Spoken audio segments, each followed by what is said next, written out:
La guerra, en este sentido, la guerra en Ucrania, en lo formal, presenta tres dimensiones: una local, una regional y una global. Voy a presentar estas tres dimensiones. Muchas de ellas ya las presentó Aldana realmente muy bien, así que en esas partes voy a acelerar, comenzando por la dimensión local.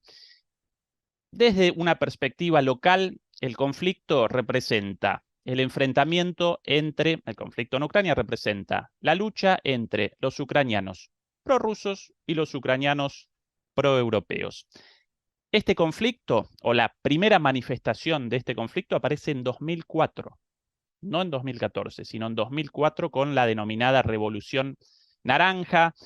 Llaman Revolución Naranja a las protestas surgidas después de una elección presidencial en la cual participaba precisamente Víctor Yanukovych, el último presidente antes del Maidán en Ucrania, y naturalmente Yanukovych representaba al campo prorruso en la política, y frente a él aparecía otro Víctor Yushchenko, un político y banquero proeuropeo. Después de las elecciones y una victoria de Yanukovych, la oposición, liderada por Yushchenko, realiza una denuncia de fraude. Esto desencadena protestas. La justicia electoral determina efectivamente la invalidez de las elecciones.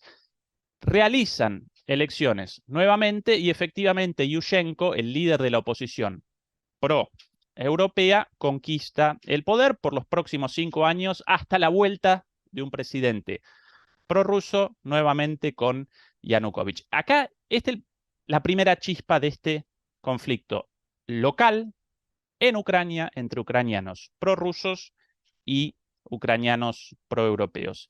La segunda aparece naturalmente en 2014 con el denominado Euromaidán. Hasta acá, como recién recordaba Aldana muy correctamente, la sociedad ucraniana parecía dividida en dos partes, más o menos una parte a favor de la continuidad de Ucrania en el ámbito de influencia ruso y otra parte a favor de un acercamiento hacia la Unión Europea. Debo recordar, naturalmente, que Ucrania representaba una de las repúblicas soviéticas. La Unión Soviética parecía compuesta por 15 repúblicas, si no recuerdo mal.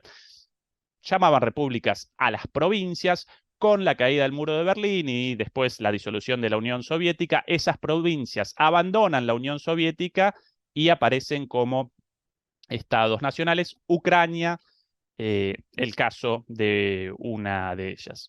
Bueno, Euromaidán, básicamente un proceso de protestas posterior a las idas y vueltas del gobierno prorruso respecto a un acuerdo de libre comercio con Europa. El retroceso en esas negociaciones desencadena una ola de protestas por parte de ese 50% de la sociedad ucraniana a favor de un acercamiento a Europa. Comienza esto como una protesta pacífica, pero con el correr de el tiempo, y por tiempo estoy llamando aquí no solo a semanas, sino meses, meses de toma de algo así como la Plaza de Mayo en Kiev, meses de toma violenta con escaladas y desescaladas de la violencia, determinan finalmente que estas protestas abandonan el carácter pacífico. Presenciamos la cooptación de estas protestas por parte de grupos de extrema derecha, nacionalistas de extrema derecha ucranianos, con el apoyo ideológico de la Unión Europea y material de Estados Unidos. Debo recordar que no solamente despachaba armas para estos grupos Estados Unidos, sino que además Victoria Nuland participó en las protestas directamente en la plaza del Maidán. Victoria Nuland en ese entonces, la segunda en el departamento de Estado de los Estados Unidos, el Ministerio de Relaciones Exteriores de Estados Unidos. La segunda, algo así como si Putin participara en protestas en México en contra de Estados Unidos. Una locura así. Bueno, a ese nivel el patrocinio de Estados Unidos de estas protestas, después devenidas en un intento de golpe de Estado. En el medio aparece una situación muy parecida a la del golpe de Estado en 2002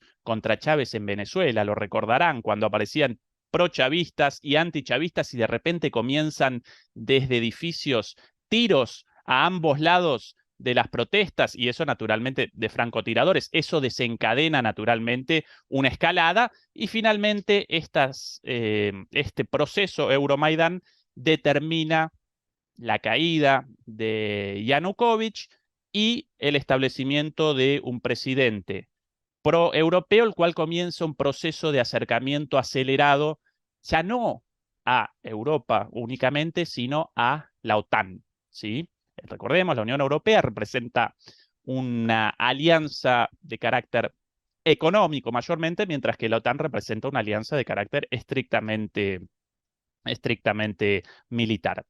Bueno, esto genera a su vez la reacción de los ucranianos prorrusos del este de Ucrania, en el Donbass, quienes realizan un levantamiento en contra de estas nuevas autoridades, con el apoyo naturalmente de Rusia, y lo mismo presenciamos en Crimea, con la diferencia de que Rusia inmediatamente realiza la anexión de Crimea a su territorio. En el medio aparece un referendo en Crimea con un 90 y pico de 95, 94, 95% de aceptación de esa anexión.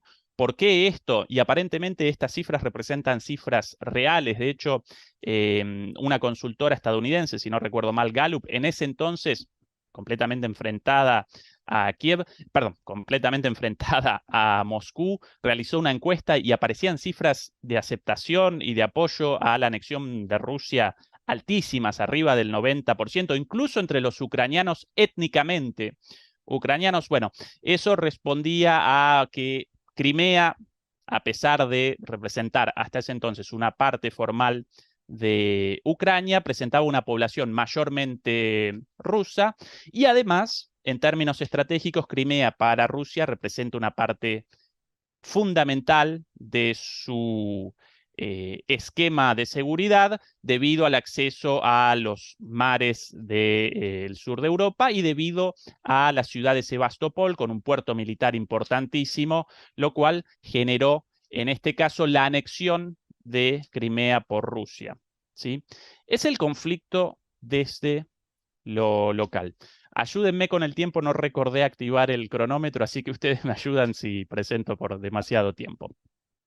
Después el conflicto también presenta una dimensión regional. Esa dimensión regional o ese conflicto a nivel regional aparece ligado a la conformación y la reconfiguración del espacio postsoviético. Aldana recién lo presentaba muy bien, tras la disolución de la Unión Soviética, comienza un proceso de reconfiguración en el cual los líderes occidentales inicialmente realizan una promesa: no vamos a generar avances hacia el este de Europa. Realizan estas promesas en el marco de la unificación de Alemania antes de la caída de la disolución de la Unión Soviética, con Gorbachev todavía, ya parecía clara la unión de Alemania. Entonces, ese proceso de unificación de Alemania generaba temor en Rusia porque podía desencadenar un avance de la OTAN hacia el este, y de ahí las promesas tanto de Helmut Kohl, el canciller entonces de Alemania, como del propio secretario de Estado estadounidense a Gorbachev respecto a ni una pulgada más de avance más allá de la Alemania del Este con la reunificación alemana. Esto generó aquí sí, en los países del norte global un debate en los medios de comunicación respecto a si efectivamente Occidente había realizado esta promesa o si la había realizado de manera oral, pero no había promulgado documentos formales respecto a esto. La promesa también aparece indirectamente en algunos documentos, pero en última instancia carece de relevancia ese debate, ¿sí? Hecha la promesa formalmente, hecha informalmente o aún sin la promesa, naturalmente, la expansión de una alianza militar contraria a Rusia hacia su zona de influencia iba a desencadenar tarde o temprano una reacción de Rusia, por lo menos iba a generar problemas. De cualquier modo, hasta el año 97, más o menos, Occidente, la OTAN, más o menos acompaña este compromiso, hasta que en la cumbre de 1997 de la OTAN en Madrid comienza un proceso de expansión hacia el este, materializado a partir del 99 con la primera ola de expansión, en concreto de 16 países en ese entonces presenciamos un aumento de la cantidad de miembros en oleadas hasta los 30 antes del inicio de la invasión y 31 ahora con la entrada de Finlandia. ¿Por qué la reacción de Rusia representa una reacción exagerada? ¿Por qué la expansión de la OTAN debería generar problemas en Rusia? Bueno, básicamente porque en cada país, en cada nuevo país miembro de la OTAN establece bases militares con tropas y misiles apuntando a Rusia, lo cual genera un temor legítimo. Esto no representa una justificación de la invasión, pero sí la contextualiza, ¿sí? En 2007, si no recuerdo mal, en 2007, por primera vez en la Conferencia de Seguridad de Múnich, Putin realiza la primera advertencia, el discurso aparece ahí en internet respecto a esto, y en 2008, esto no lo recuerda mucha gente, en 2008 comienza un conflicto prácticamente idéntico al de Ucrania en Georgia, otra ex república soviética en el sur, la cual con Bush como presidente en Estados Unidos comienza a coquetear con la OTAN, aparentemente va a realizar su ingreso, comienza un enfrentamiento igual dentro de Georgia entre los georgianos pro OTAN y los georgianos prorrusos. Rusia realiza una intervención y en ese entonces la rápida reacción de Europa, liderada por Angela Merkel, desactiva el conflicto en el sentido de que genera un acuerdo entre Rusia y Georgia alrededor del cual las partes de Georgia ocupadas por georgianos prorrusos aparecen protegidas por tropas para la garantes de la paz de Rusia, y Georgia abandona la idea o establece un principio de neutralidad y promulga su neutralidad respecto de la OTAN. Y eso determina inmediatamente el final del conflicto, ¿sí? Las partes prorrusas todavía como partes de Georgia, aunque con presencia militar rusa, cada vez menor, por cierto, después de haber desactivado el conflicto, pero entonces estas partes autónomas, pero dentro de Georgia, con lo cual sin pérdida de soberanía para Georgia, y el compromiso de Georgia de la neutralidad, ¿sí? Esto en 2008 como parte de este tira y afloje, de este conflicto entre la expansión de la OTAN y las advertencias de Rusia, hasta el Maidán, hasta 2014, cuando Rusia reacciona al derrocamiento de Yanukovych con el apoyo a los separatistas en el Donbass, la anexión de Crimea, y finalmente con el inicio de una tercera fase en todo este proceso, con la invasión a Ucrania en febrero de 2022.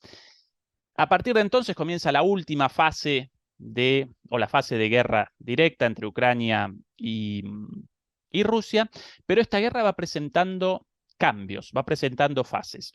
Y de hecho comienza como una Blitzkrieg, lo llamarían en alemán, como una guerra relámpago, un intento de guerra relámpago entre Rusia y Ucrania respecto a esta cuestión, pero con el correr del tiempo va metamorfoseando hacia una guerra de desgaste entre Rusia y la OTAN.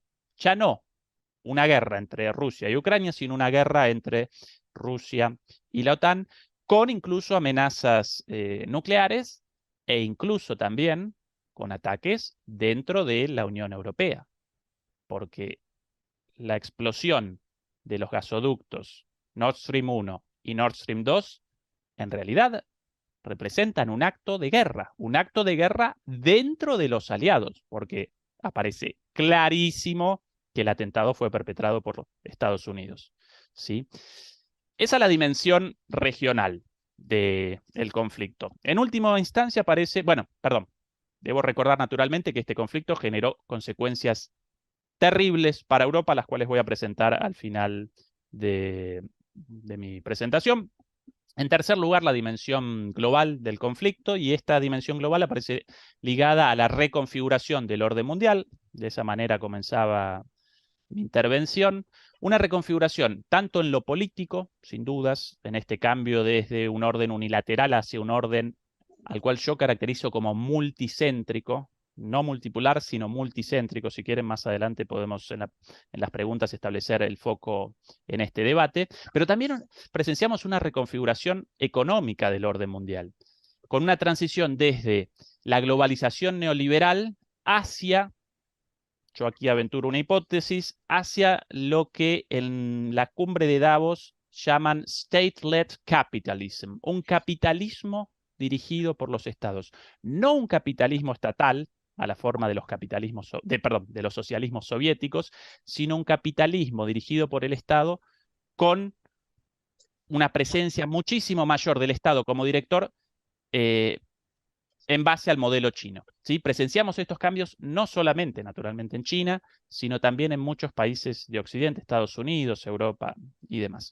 ¿Cómo participa China en todo esto y por qué aparece este conflicto en perspectiva global? Bueno, sencillamente a través de su neutralidad. La sola neutralidad de China determina que participe en este conflicto porque la OTAN establece una política de con mí o contra mí.